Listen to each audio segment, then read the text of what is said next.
La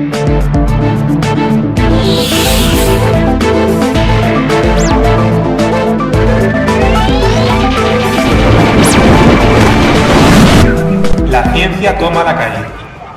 Bienvenidos a un nuevo programa de La ciencia toma la calle, coordinado por la Asociación Nacional de Estudiantes e Investigadores del Siglo XXI y en su nombre Ernesto Caballero Garrido, el que os habla, y quien charlará con investigadores para intentar entender más qué es la ciencia y qué misterios y maravillas nos ofrece el conocimiento científico.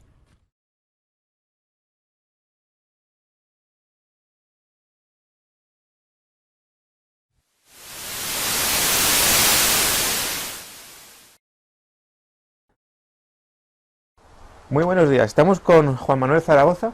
Buenos días. Licenciado en Filosofía por la Universidad de Murcia, licenciado en Ciencia de la Información por la Universidad de Murcia, doctor en Filosofía por la Universidad Autónoma de Madrid, con una tesis muy interesante sobre el enfermo terminal y como clase interactiva, un investigador Marie Curie en Londres, investigador de la Fundación BBVA y actualmente también divulgador y bueno, un poco metido en política. Sí, muchas cosas. Bueno, buenos días a todos esos Juan Manueles. Buenos días. Cuéntanos qué estás haciendo mismo con la Fundación BBVA. El uso de la cultura material para crear sujeto político, ¿no? En España a principios del siglo XX. Me interesaba mucho la idea de ver cómo empleamos cosas para cuidar de los demás, ¿no? Para ello me introduzco en una cultura que es la cultura burguesa, que tiene una relación con la cultura material que es muy distinta de la nuestra, ¿no? Que no es todavía una cultura consumista, pero que sí empieza a serlo, y que hacen un uso de la materialidad o un uso de los objetos muy distinto del que hacemos nosotros. Entonces, a partir de ahí, eso me conduce a Madrid a principios del siglo XX, donde hay dos personajes, Lázaro Galdiano y el Marqués de Cerralbo, que utilizan... ponen en marcha dos proyectos culturales, utilizando cada uno de ellos una aproximación distinta a la cultura material. Lázaro Galdiano se interesa más por el arte y por la edición, es un gran editor, edita la revista La Nueva España, creo recordar que era. Hace un trabajo de edición tremendo, trayendo a los mejores pensadores y a los mejores artistas en sus páginas, ¿no? En sus escritos, trayéndolos a España, ¿no? Y luego tiene a Cerralbo, que lo que se dedica es a hacer una tarea arqueológica, ¿no? Él se dedica a excavar y a hacer expediciones arqueológicas por toda España. Y lo que presento son dos ideas distintas. Lo que yo creo que ellos intentan son crear dos ideas muy distintas de España. Lázaro muy europeísta, Lázaro pretende crear un sujeto que sea capaz de crear una España nueva, mientras que Cerralbo es una idea de una España mucho más tradicional. No en vano él fue líder del partido carlista tradicionalista durante varios años, en dos etapas además, y bueno, cómo utilizan eso para crear un sujeto, una idea de ser español que bueno, que en última instancia fracasa porque ninguno de los dos consigue hacerlo, ¿no? Pero que bueno, que es un intento. Estamos muy acostumbrados en este programa a hablar del proceso de desarrollo en ciencias experimentales clásicas, pero bueno, cuéntanos un poco cómo se desarrolla un proyecto en humanidades. Yo empiezo siempre con el archivo, creo que es importante mancharte las manos, ¿no? Y ir al archivo y ver lo que hay, allí, y cómo todo esto que yo he contado, vamos, es lo que estoy empezando a ver, ¿no? Cómo ver cómo todo esto que yo he contado se hace realidad, ¿no? O se puede leer en la correspondencia de Lázaro o en la forma en la que Cerralbo organiza sus excavaciones y organiza los escritos sobre sus excavaciones, ¿no? Esa sería la primera parte. La segunda parte, y que también, por ejemplo, también difiere mucho de cómo seas tú, de dónde vengas, ¿no? De qué tradición vengas, tiene que ver también con mirar los objetos recuperados, ¿no? Porque no solo hay escritos, no solo hay cartas, también hay unos objetos, ¿no? ¿Qué uso se le da a esos objetos? ¿Cómo se exhiben? Por eso te decía que me parecía muy importante y muy interesante lo de las postales, ¿no? De la colección de Lázaro, ¿no? O cómo él edita en 1900, ya casi muy cerquita de la guerra, cuando él ha abandonado ya prácticamente la República, él se va fuera, España, tal. Cómo él edita en la Nueva España, ya había cerrado la revista, pero no la editorial, y él cómo publica un catálogo extenso de su colección, ¿no? También para que se conozca, ¿no? La tesis es sobre el enfermo terminal como clase interactiva y los enfermos incurables desde 1850 al 55. Dos preguntas básicas, es decir, el enfermo terminal como clase interactiva. Por favor, ahonda un poquito en eso, explícanoslo. Y luego, ¿por qué esa franja tan específica de los 50 a 55? ¿Qué sucedió? 1850 a 1955. La propuesta de la clase interactiva es la propuesta de un filósofo canadiense que se llama Ian Hacking, que hace él hace toda una propuesta sobre cómo tenemos que entender las ciencias humanas, que parte de la idea de que hay dos tipos de categorías. Por un lado, las categorías materiales, no humanas, la categoría del electrón, por ejemplo, y luego categorías que aplicamos a seres humanos, ¿no? Entonces, las categorías que aplica a una cosa y las categorías que aplica a seres humanos. La diferencia que existe, que él encuentra principalmente entre ambas diferencias, es que mientras que al electrón le da lo mismo que tú lo llames electrón, o que lo llames fosquito, ¿sabes? Al ser humano no. Es decir, tú al ser humano cuando le dices, por ejemplo, que tiene fibromialgia, el ser humano lo primero que hace esa persona es ir a internet, buscar qué es fibromialgia, empezar a leer sobre fibromialgia, y entonces empieza a reconocer cosas que le han pasado a él como cosas que le pasan a la gente con fibromialgia, que para él no tenían explicación antes, ¿no? Ah, claro, cuando me levanto con dolores que no me puedo ni mover, eso es porque tengo fibromialgia. Pero al mismo tiempo que pasa eso, es decir, que en el momento en que tú le dices a una persona qué es, su vida empieza a cambiar. Al cambiar su vida, también cambia la categoría. Porque la categoría, al fin de cuentas, la construye sobre lo que hacen los seres humanos. Entonces, cuando, por ejemplo, los fibromiálgicos se reúnen juntos, crean una asociación, un grupo de presión, y empiezan a presionar a la medicina para que haga algo, lo que está haciendo es cambiar la categoría de fibromiálgico. ¿No? Es muy evidente, por ejemplo, si en vez de fibromiálgico decimos homosexual, es mucho más evidente. En 1950 la homosexualidad estaba categorizada como una enfermedad. Se produce todo un proceso en el que los que son categorizados como gays dicen, no, yo no estoy enfermo. Y hay un proceso de presión sobre la medicina para que cambien esa categoría. Y en efecto, ahora mismo, hoy día, ser homosexual no es ninguna enfermedad, excepto en la mente de algunos, ¿no? Que sí. Pero eso es una categoría interactiva, ¿no? Una categoría interactiva es una que lo que hace, cuando tú lo nombras, al ser humano lo nombras de una determinada manera, empieza a comportarse de una determinada manera distinta. Pero al cambiar su comportamiento también cambia la categoría. Con las enfermedades mentales también es muy evidente, ¿no? Por ejemplo, el autismo.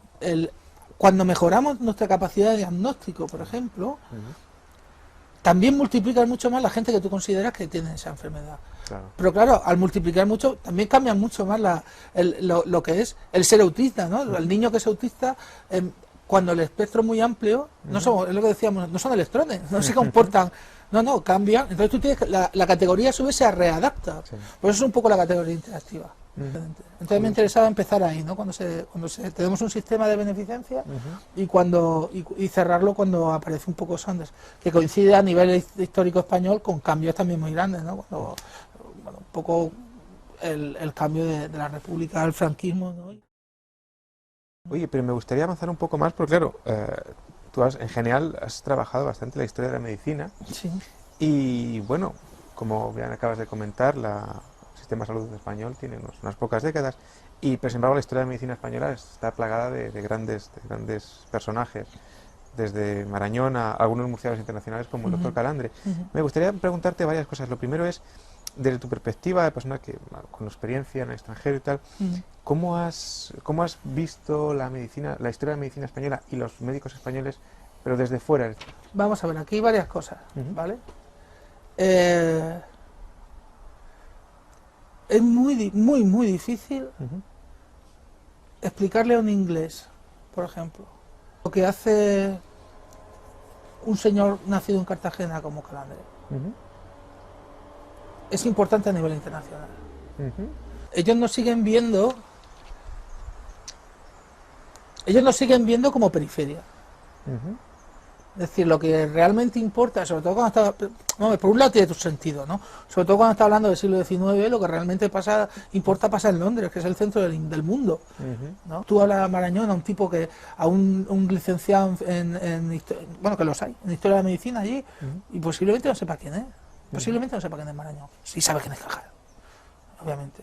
Cajal tiene un Nobel. Y que Nobel. Claro. Y es lo que te decía, ¿no? Hay un problema de una mirada hacia aquí que es exótica.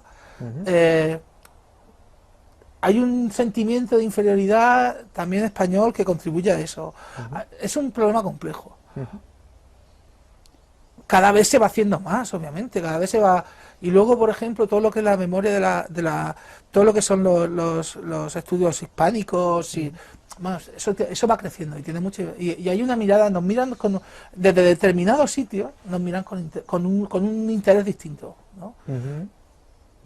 Pero sí que hay en general, al menos yo lo detecto así, es gente que no está metido en el mundo del hispanismo, que no está tal, hay un desconocimiento, pero por otro lado también, quiero decir, por otro lado también es normal, o sea, yo supongo que ellos tendrán sus calandres, sí, ¿sabes? Y que nosotros no lo conocemos. Sí, sí.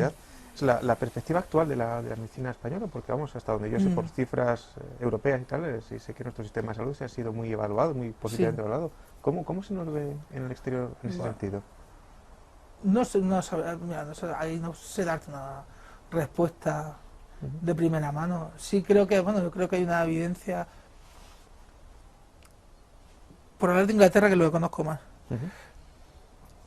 Una de las primeras veces que estoy en Inglaterra, estoy paseando por una universidad buscando un sitio y le pregunto a una chica tal, así, vente por aquí, tal, ¿tú de dónde eres?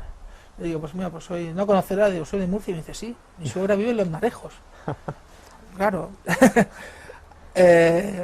Hay un conocimiento por parte de esa tercera edad, y sí, yo creo que sí existe la sensación, pero yo te digo, estoy hablando de que la medicina española funciona bien. Funciona bien, funciona muy bien. Vamos a decirlo así, ¿no? Yo creo que ese reconocimiento sí está, el reconocimiento del esfuerzo que se ha hecho. Aparecieron muchos estudios críticos sobre lo que está pasando, ¿no? Y cómo el proceso de privatizar la medicina, además hay estudios, pues se han correspondido con un aumento de la mortalidad, ¿no? Dentro de esos hospitales, ¿no? Entonces hay todo un esfuerzo de recuperar, ¿no? Y toda una lectura crítica, y en parte sí hay, y sí creo que ahí se ha puesto el ejemplo de España, por ejemplo, porque son dos sistemas muy parecidos. De hecho el español copia el inglés cuando se crea, que sin embargo han seguido caminos diversos, ¿no? Mientras que Margaret Thatcher llega en los 80 y privatiza, aquí el proceso de privatización empieza un poquito después, se ha recortado mucho. ¿Has participado en documentales como Una tierra sin cambios, del 2006? Tierra sin caminos. Sin caminos, perdón. Sí. Sin caminos, efectivamente. ¿Cómo te metes en el mundo de la divulgación? ¿Cómo reportajes? Bueno, ¿cuál es tu papel en la divulgación? Se está generando, es un mundo en el que la filosofía ha dejado de tener sentido. Frente a eso tú tienes dos cosas. Puedes hacer dos cosas. Puedes atrincherarte o puedes intentar salir de ese mundo con una nueva idea de qué es la filosofía, una nueva función de la filosofía, pienso yo, con la intención de cambiar ese mundo, ¿no? Eso ya es mío, ¿no? Pero, por ejemplo, está esta profesora Marina Garcés, que habla mucho de eso, ¿no? De cómo la filosofía tiene que salir a la calle, tiene que recuperar lo que ella dice, su parte socrática, ¿no? Del debate público. Bueno, tiene que hacerse relevante de nuevo. Es decir, hay que salir a la calle, hay que hacer filosofía en la calle, y hay que hacer humanidades en la calle, y hay que saber cómo puede ser útil las humanidades a la calle, ¿no? Hay que crear comunidad, hay que hacer muchas cosas, ¿no? Y yo creo que la filosofía o las humanidades constituyen o son capaces de crear el terreno propicio para hacerlo. Entonces por ahí entro yo en la divulgación, por ahí entro yo en la divulgación.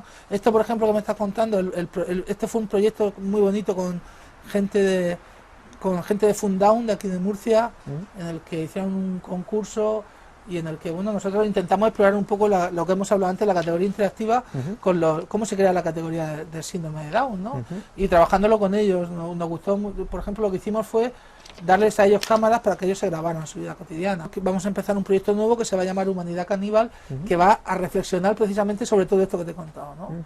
Sobre cómo podemos hacer unas humanidades que sean relevantes, ¿no? Y que parte yo creo que tiene que ver eso de salir, ¿no? Como se está haciendo, ¿no? Las universidades en la calle, ¿no? Que se está haciendo, ¿no? Te has introducido un poco en el mundo de la política. Sí, ¿Cómo te ha dado vamos a ver, salto? yo creo que nos ha pasado un poco a todos, ¿no? Y cuando digo a todos, quiero decir a una determinada generación. Yo viví la universidad en los 90, una cierta desilusión en este aspecto, ¿no? Porque una universidad muy poco politizada. Veníamos de todo lo que había sido los 80, la crisis del 92, tal, y de repente yo entré a la universidad en el 95, que hubo como un proceso de despolitización de la universidad. Que yo creo que se corresponde con un proceso de despolitización de la juventud, que luego se extendió a los años 2000. Es decir, hubo grandes polos de politización, como fueron el no a la guerra, en el caso de la universidad, todas las protestas a Bolonia, pero en general, si tú te pones a ver lo que es la universidad en esos años, no hay grandes reclamaciones, no hay grandes... Bueno, lo que pasaba un poco en la sociedad, ¿no? Lo que pasaba un poco en la sociedad, porque las cosas iban bien. El 15M fue lo que nos hizo un poco a todos repensar, ¿no? Yo, por ejemplo, hasta ese momento evitaba cualquier lectura política en mi trabajo. Y de repente te empiezas a ver, con un proceso, lo que significó el 15M, te empiezas a ver las aristas políticas de tu propio trabajo que estaban allí. Precisamente porque el concepto de política, a partir del 15M, se expande. Empezamos a ver mucha más política, empezamos a ver que en política no es solo lo que hace la gente en el Congreso de los Diputados, política no es solo lo que hacen los afiliados a un partido político, sino que la política está en todas partes, ¿no? Lo importante de Podemos fue la capacidad que tuvo en esos primeros meses de atraer gente, de crear comunidad, ¿no? Realmente yo entré en un círculo sectorial llamado D+D+I, en el que yo me consideraba que podía aportar algo, ¿no? A partir de ahí fue trabajar e intentar proponer ideas, intentar un debate con muchísima gente. Estuvimos como un año así, creo recordar, trabajando mucho, debatiendo mucho, lanzando muchas propuestas, yo creo que propuestas muy trabajadas. Creo que esa es otra de las cosas que ha diferenciado mucho a Podemos del resto de partidos, y es que las propuestas han estado muy trabajadas, seguramente por ese plus, ¿no?, de exigencia que se marcó desde el principio. Pero lo que me sorprende, y yo creo que es lo que hay que remarcar, ¿no?, y yo creo que esa es la diferencia, la gran diferencia, ¿no?, es que lo estábamos haciendo gente que no hemos mamado partido, gente que estábamos haciendo todos profesionales, todos trabajando, gente que hace 5 años tenía la cabeza metida entre probetas, ¿sabes? De repente ha levantado la cabeza y ha dicho, oye, esto hay que pelearlo, ¿no? Pues si tú vas al programa de ciencia, a la parte del apartado de ciencia de Podemos, y lo comparas con el resto del programa, hay una diferencia abismal. Hay una diferencia abismal. Y yo creo que el orgullo que sentimos todos los que hemos participado ahí, y lo hago extensivo a todos los de los círculos, porque al final las ideas vienen del círculo y han subido hacia arriba, yo creo que el orgullo que tenemos que tener ahí es que lo hemos hecho porque realmente lo creemos. No podemos dejar que gente que lo único que ha hecho en su vida ha sido medrar dentro de un partido político, sean los que decidan cuáles son nuestras políticas científicas, nuestras políticas culturales, porque no tienen ni idea, no tienen ni idea. Pero así de claro, no tienen ni idea. Igual que quien dice que el conocimiento nos hará libres, bueno, yo creo que por lo menos nos hará pensar. Exactamente. Nos hará pensar. Oye, Juan Manuel, muchísimas gracias por venir hoy con nosotros, por hablar un poco de tu carrera científica, tus inquietudes, tus aspectos como divulgador, como neopolitólogo, tal vez se pueda acuñar este término. Habrá que buscar un nuevo término. Y sobre todo por nos hablarnos de historia desde un punto de vista profesional. Reducirte a ti ha sido un placer. Muchísimas gracias. Muchas gracias a ti. Un placer.